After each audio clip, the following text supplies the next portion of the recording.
নগরায়নের দাপটে হারিয়ে যাচ্ছে খেলার মাঠ। ফেনী শহরেও নেই পর্যাপ্ত উন্মুক্ত জায়গা। নতুন প্রজন্মের শিশু কিশোর আর তরুণরা মাঠে খেলাধুলার সুযোগ পাচ্ছে সীমিত। ফলে অনেকেই সময় কাটাচ্ছে মোবাইল আর ডিজিটাল পর্দায়। তবে এই সংকটের মাঝেই বিকল্প হয়ে উঠেছে কৃত্রিম টার্পের খেলার মাঠ। অল্প জায়গায় সিনথেটিক ঘাস বসিয়ে তৈরি হচ্ছে ছোট পরিসরের মাঠ, যেখানে ফুটবল, ক্রিকেট কিংবা ব্যাডমিন্টন খেলায় মেতে উঠেছে বিভিন্ন বয়সী মানুষ। এখন আমরা মডার্ন যুগ, মানুষ এখন শৌখিন।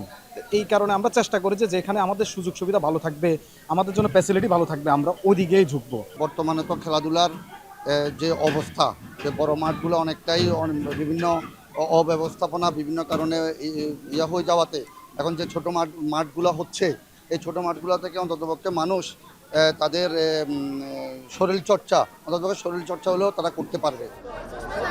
দিন দিন জনপ্রিয় হচ্ছে বিনোদন আর শরীরচর্চার এই নতুন ব্যবস্থা। দর্শনার্থীদের আকর্ষণে কেউ কেউ মাঠের পাশে যুক্ত করেছেন ফুড কোর্ট। মফস্বল শহরেও ছড়িয়ে পড়েছে কৃত্রিম মাঠের এই ব্যবসা। ফেনীতেই গত 1 বছরে গড়ে উঠেছে 7টি টার্ফ মাঠ। এ খাতে উদ্যোক্তাদের বিনিয়োগ ছাড়িয়েছে 10 কোটি টাকার বেশি। ঘন্টা হিসাবে ভাড়া গুনে খেলায় নামছে শিশু কিশোর থেকে বিভিন্ন বয়সী মানুষ। উদ্যোক্তারা বলছেন, এই খাতে আগ্রহ বাড়ছে দিনকে দিন। নিয়মিত বুকিং থাকায় ব্যবসাও হচ্ছে ভালো। যদি এটা টাকার বিনিময়ে, বাট এই আদতে এটা অনেক উপকারী হচ্ছে ইয়াং জেনারেশনের জন্য। বিজনেসের পাশাপাশি যারা তরুণ প্রজন্ম আছে তারা অন্তত একটা বিনোদনের সুযোগ পাচ্ছে এই টার্ফের মাধ্যমে।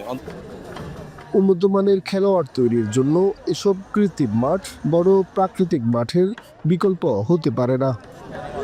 শুধুমাত্র শরীর চর্চাই ওটাতে হচ্ছে, মানে আমরা আসলে ওই রকম প্রতিভাবান খেলোয়াড় আমরা ওখান থেকে আসলে উঠিয়ে নিয়ে আসতে পারবো না।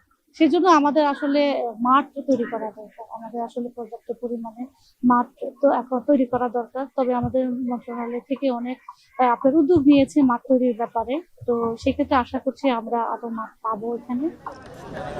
নগরায়নের চাপে প্রাকৃতিক মাঠগুলো কমে গেলেও ফেনীতে সম্ভাবনা তৈরি করছে বাণিজ্যিক টার্ফ মাঠগুলো। একদিকে কর্মসংস্থান, অন্যদিকে বাড়ছে বিনিয়োগ। তবে ক্রীড়া সংশ্লিষ্টরা বলছেন, প্রকৃত খেলোয়াড় তৈরি করতে গেলে প্রয়োজন প্রাকৃতিক মাটির মাঠগুলো টিকিয়ে রাখা। সোলাইমান ডালিম, এখন, ফেনী।